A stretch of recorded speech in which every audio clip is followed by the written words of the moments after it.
Pak Ari, Avigan dan kloroquine benarkah bisa membantu menyembuhkan COVID-19? Ya, kalau kita mau bilang kan memang WHO sendiri ini belum menentukan obatnya itu apa. Tapi di satu sisi kan uji-uji klinik juga sudah dilakukan di beberapa tempat. Jadi menurut saya begini, ini terus terang saja kita Indonesia juga harus memberikan report yang baik. Dalam arti kata ini harus kita lakukan seperti uji klinik, clinical trial gitu loh. Kita mesti bilang begitu. Kenapa? Karena memang ini kan belum WHO belum declare bahwa ini memang sebagai obat. Seperti sekarang kita bicara aja, kloroquine itu obat apa sih? Itu kan obat malaria. Nah ini juga saya udah bilang juga ke teman-teman Badan POM, tolong nih dibuat ini bahwa kalau tidak dokter yang susah kok, dokter pasien COVID tidak malaria kok dikasih obat anti malaria. Nah ini yang saya bilang tadi Badan POM juga harus ya bagaimana caranya mendeklar bahwa memang kloroquine ini bisa digunakan untuk COVID di Indonesia. Oke. Kalau enggak off label loh, artinya dokter memberikan obat di luar yang indikasi. sebenarnya bukan indikasi di situ. Betul, ini bisa jadi problem. Jadi menurut saya Badan POM juga harus benar-benar action. Tapi sekali lagi, kita bisa bilang bahwa ini dalam rangka uji klinik. Artinya apa? Kita desainlah dengan bagus obat ini ketika diberikan ke pasien-pasien kita sebagai suatu uji klinik, kita datanya lengkap dan ini menjadi publish. Wah itu luar biasa. Apabila memang ternyata obat ini cukup efektif, maka apa yang kita kerjakan ini dibuat dengan baik dan ini menjadi publikasi dan orang akan belajar dari kita malah gitu. Tapi Pak Presiden kan kemarin memutuskan untuk kemudian memproduksi dan mendatangkan Avigan dan kloroquine adalah karena juga melihat studi-studi dari beberapa negara, pengalaman beberapa negara dalam beberapa waktu terakhir ini. Nah, sejauh mana keberhasilannya untuk membantu menyembuhkan COVID-19? Nah ini yang saya bilang bahwa ini prosesnya kan juga masih dalam clinical trial di sana. Belum confirm bahwa ini obat ini, karena ini nanti mesti ada meta analisis, mesti ada proses beberapa step lagi lah. Di luar itu juga begitu gitu loh. Belum bisa dideklar bahwa ini obat. Tapi di sini justru pada kesempatan ini makanya saya bilang bahwa kita harus memanfaatkan obat ini dalam tanda petik sebagai uji klinik, clinical trial. Biar kami lah nih nanti para peneliti ya, kami para akademisi ini yang mendesain ini ketika obat ini memang sudah diberikan kepada pasien-pasien kita. Ya sebenarnya saya juga terus terang saja Ristek juga sudah mengundang kami beberapa kali dan kami juga teman-teman Fakultas Kedokteran beberapa fakultas di Indonesia juga berkontribusi. Kami itu bukan diam, kami terus berpikir bagaimana nih kita memanfaatkan artinya ini membantulah pemerintah gitu ya dalam termasuk juga uji klinik tadi. Jadi memang kita juga punya alternatif. Nanti kita bikinlah ada beberapa arm, jadi ada beberapa tangan. Mungkin untuk kelompok ini kita berikan kelompok virus yang lain dengan kloroquine, mungkin kelompok ini Avigan dengan kloroquine misalnya ini yang lain. Tapi nanti kalau itu memang kita desain dengan baik, kita akan menghasilkan suatu publikasi yang luar biasa dan bisa jadi ini orang luar belajar dari kita. Oke, Pak Ahmad, ini kan kalau Avigan yang kita tahu adalah dikembangkan untuk mengobati virus influenza. Kemudian kloroquine itu kan untuk malaria. Sejauh mana menurut Anda dari sisi molekuler bisa nyambung dengan apa yang kemudian dihadapi manusia ketika dia mengidap COVID-19? Ya, mungkin saya nggak bisa terlalu komentar dengan Avigan ya atau kloroquine, tapi saya baca penelitian di Marseille di Prancis itu untuk hidroksikloroquine. Ya, mungkin sedikit ada derivatif yang berbeda. Ini menarik.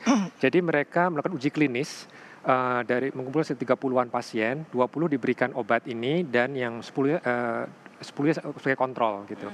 Lalu apa yang mereka ukur? Ini yang menarik. Yang mereka ukur adalah viral burden-nya.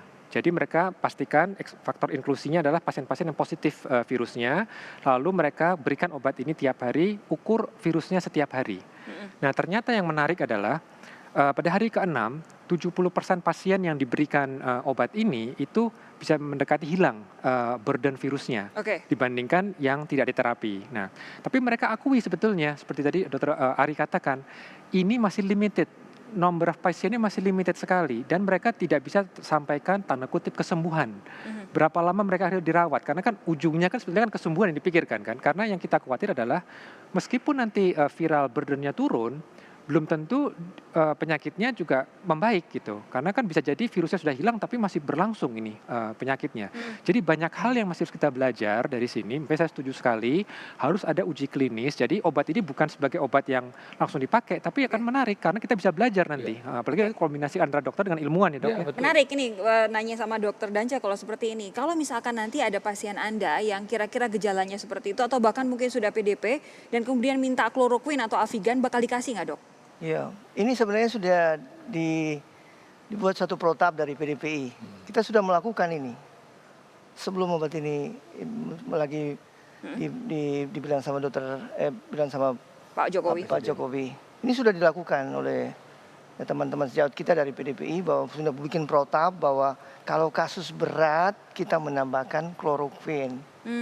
2 kali 500 sebanyak 5 sampai 10 hari. Jadi ini sudah dilakukan Sudah ya? dilakukan. Untuk Avigan? Untuk Avigan kita kan Belum ada udah barangnya. punya. Belum ada ya? Belum ada. Kita Karena pakai memang nunggu Ya, impor. yang dipakai antivirus lain. kita pakai Tamiflu. Oh pakai Tamiflu. Oke. Oseltamivir ya. Oseltamivir nama generik name-nya. Jadi yang saya bilang tadi makanya bahwa kita harus gini. Jadi nggak apa-apa. Artinya barang ini sudah ada, tapi itu semua dalam rangka uji klinis. Uji klinis. Kenapa? Kalau kita bilang ini suatu uji klinis, kita akan mendapatkan data yang luar biasa dibandingkan dengan memberikan obat seperti itu aja. Tapi begini dok, yang jadi masalah adalah saat ini beberapa apotik menyatakan sudah kehabisan kloroquine. Nah, Diborong, padahal jelas-jelas obat itu adalah obat Ya, keras dan harus betul. dibeli dengan resep dokter. Nah ini apa yang bisa disampaikan kepada masyarakat? Ya terus terang saja kemarin kan teman-teman juga wartawan hubungin saya. Saya ini kebetulan pernah tinggal ya saya pernah waktu awal-awal jadi dokter itu 3 tahun tuh saya di daerah endemis malaria.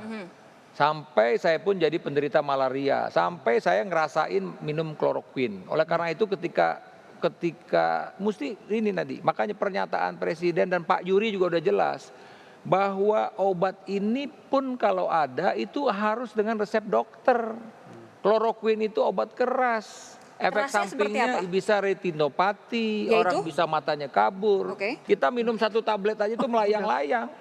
Bisa mual muntah, itu luar biasa. Ini jadi arti sekali lagi, nah inilah masyarakat itu paniknya ini yang berbahaya. Saya udah ingatkan bicara waktu masker awal. Saya bilang masyarakatnya jangan borong masker. Kalau borong masker terus dokter atau perawat nggak punya masker lagi, ternyata betul. Sekarang ribut lagi N95. Ternyata lebih efektif. Kosong juga di pasaran, akhirnya dokter. Jadi sekarang termasuk juga hand sanitizer. Saya tadi juga ngomong, saya bilang tolonglah jangan dianjurkan masyarakat itu bikin hand sanitizer. Sekarang ini kami di FKUI kebetulan kita bikin itu untuk kepentingan buat dokter-dokter perawat. Kita udah kehabisan alkohol 96%. Oke. Jadi pada kesempatan ini tolong masyarakat itu lebih baik Anda tuh di rumah saja udah deh. Anjuran Pak Presiden sudah jelas, belajar di rumah, bekerja di rumah, beribadah di rumah.